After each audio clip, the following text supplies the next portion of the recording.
இப்போ நம்ம பார்க்க போகிற கேஸ் வந்து இந்திரா காந்தி வெர்சஸ் ராஜ் நரேன். இந்த கேஸ் நடந்த வருஷம் வந்து 1975. இந்த கேஸு வந்து ரொம்ப இம்பார்ட்டண்டான கேஸு. எமர்ஜென்சி வர்றதுக்கு காரணமான முக்கியமான கேஸு இது தான். இந்திரா காந்தி என்ன பண்ணுவாங்க, 1971 எலெக்ஷனில் உத்தரப்பிரதேசில் இருக்க ராபெர்லின்ற தொகுதியில் வந்து ராஜ் நரேன்றவரை எதிர்த்து வந்து அந்த எலெக்ஷனில் வந்து நிற்பாங்க. அப்போ வந்து எலெக்ஷன் வந்து இந்திரா காந்திக்கு சாதகமாக இல்லை, ராஜ் நரேனுக்கு ஃபேவராக தான் இருந்துச்சு. ஆனால் இதையெல்லாம் மீறி வந்து பார்த்திங்கன்னா இந்திரா காந்தி வந்து ஜெயிச்சிருக்காங்க.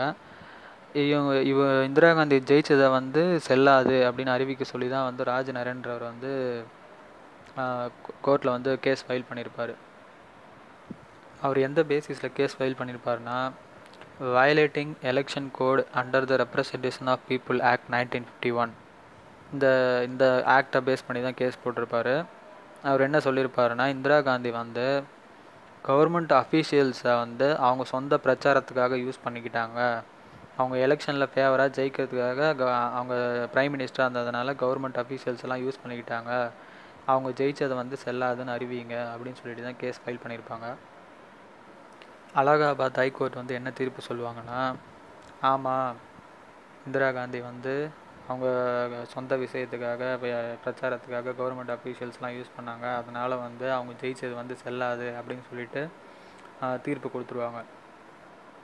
இதுக்கு இடையில இந்திரா காந்தி என்ன பண்ணியிருப்பாங்கன்னா, ஆர்டிகல் 329A சொல்லிட்டு 39 அமெண்ட்மெண்ட்டில் வந்து கொண்டு வந்திருப்பாங்க.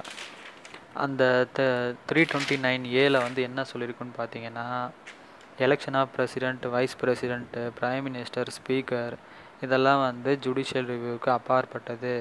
இவங்களை தேர்ந்தெடுக்கிறதுல யாரும் வந்து கொஷின் பண்ண முடியாது அப்படின்னு சொல்லியிருப்பாங்க. இந்த ஜட்ஜ்மெண்ட்டில் அதையும் ஸ்டக் டவுன் பண்ணிவிடுவாங்க. 39 அமெண்ட்மெண்ட்டே வந்து ஸ்டக் டவுன் பண்ணிவிடுவாங்க. இந்த மாதிரி வந்து எதுவுமே வந்து ஜுடிஷியல் ரிவ்யூவுக்கு அப்பாற்பட்டது கிடையாது. இது மாதிரி ஒரு அமெண்ட்மெண்ட் கொண்டு வந்து நீங்கள் வந்து prime minister, speaker, president, vice president எலெக்ஷன்லாம் கொஸ்டின் பண்ண முடியாது அப்படின்னு நீங்கள் சொல்லவே முடியாது அப்படின்றாங்க. ஜஸ்டிஸ் மேத்யூ அப்படின்றவர் என்ன சொல்லுவார்னா, healthy democracy can only function and there is a possibility of free and fair election. அதாவது ஒரு ஆரோக்கியமான ஜனநாயகம் வந்து ஒரு நியாயமான எலெக்ஷன் நடந்தால் தான் வந்து ஒரு கவர்மெண்ட் ரன் பண்ண முடியும். இப்படி வந்து குறுக்கு வழியில் வந்து நம்ம வந்து ஒரு எலெக்ஷனை நடத்தி அதில் ஜெயிச்சு வந்து ஒரு நியாயமான ஜனநாயகத்தை வந்து வழி நடத்த முடியாதுன்னு சொல்லுவார் ஜஸ்டிஸ் மேத்யூன்றவர். இந்த தீர்ப்பு வந்ததுக்கப்புறம் தான் பார்த்திங்கன்னா இந்திரா காந்தி வந்து எமர்ஜென்சியை வந்து டிக்ளேர் பண்ணுவாங்க. ஏன்னா அவங்க ஆட்சியை காப்பாற்றிக்க முடியாது. அவங்க வேறு யாருன்னா ஒரு பிஎம்மாக வந்து செலக்ட் பண்ணியிருக்கலாம். ஆனால் அப்படி பண்ணாமல் என்ன பண்ணுவாங்க, தான் பிஎம்மாக இருக்கணும்னு சொல்லிட்டு எமர்ஜென்சியை வந்து 1975 வந்து கொண்டு வருவாங்க.